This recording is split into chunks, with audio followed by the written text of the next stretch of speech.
12th के बाद मेरे पास साइंस ही थी, तो उसके बाद लेकिन सर सिविल सर्वेंट्स बनने के लिए मैंने हिंदी इसलिए भी चुना है क्योंकि मैंने कुछ सीनियर से बात की और सर मुझे सिलेबस देख के ये लगा कि शायद मैं अच्छे से कवर कर लूँगी और स्कोरिंग भी है, तो इस वजह से। अच्छा, तो ये प्रैग्मेटिक फैसला है, कॉस्ट बेनिफिट के बेस पे लिया हुआ। ठीक है। और आपको कोई रुचि भी है, आपने बताया नहीं?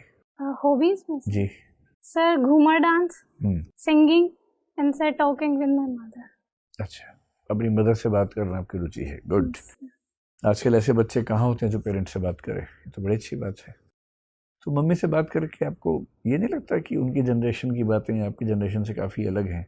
नहीं सर, मैं मम्मी से जब बात करती हूँ तो मेरा फोकस तो मुख्यतः उनकी हेल्थ को लेके होता है कि वो अपनी हेल्थ का ख्याल रखें, और मम्मी सिंगल पेरेंट है तो इस वजह से उनका स्ट्रेस दूर करना, और मुझे लगता है सर घर की बातें हम कर लेते हैं, ऐसा डिफरेंस। फिर ये रुचि है या जिम्मेदारी है? सर दोनों चीज़ें, रुचि भी है और मैं अपनी जिम्मेदारी भी समझती हूँ कि उनका स्ट्रेस दूर करूँ। और आपका होम स्टेट हरियाणा है और आपने फर्स्ट प्रेफरेंस उसी को दी होगी? Yes sir. है ना, ठीक है। तो दिव्या ये बताएं आपके नाम का मतलब क्या है और ये नाम आप पर कैसे सूट करता है?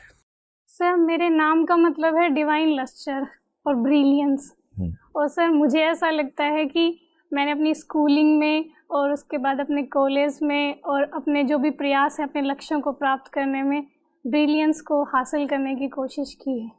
आप जो हिंदी साहित्य पढ़ती हैं उसके पाठ्यक्रम में भी एक उपन्यास है, उसका नाम भी दिव्या ही है। Yes sir. और उस उपन्यास में वो जो दिव्या है और जो उसका मित्र मारिश है, वो बार बार कहते हैं कि स्त्री का धर्म निर्वाण नहीं सृष्टि है। क्या मतलब है इस बात का, और क्या आप इस बात से सहमत हैं आज के ज़माने में?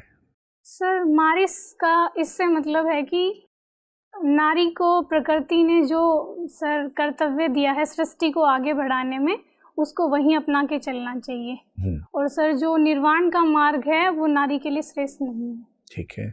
और सर मुझे भी पर्सनली ऐसा ही लगता है कि सर, लेकिन जेंडर इक्वलिटी के साथ सर। जैसे हमारे देश में 2 महिला राजनेता इस समय ऐसी मैं सोच पा रहा हूँ जो बहुत योग्य हैं, उन्होंने बहुत महान काम किया पर विवाह नहीं किया, परिवार को आगे नहीं बढ़ाया। ममता जी हैं, मायावती जी हैं। क्या हम उनके योगदान को शून्य मान लें क्योंकि उन्होंने सृष्टि के रास्ते को आगे नहीं बढ़ाया?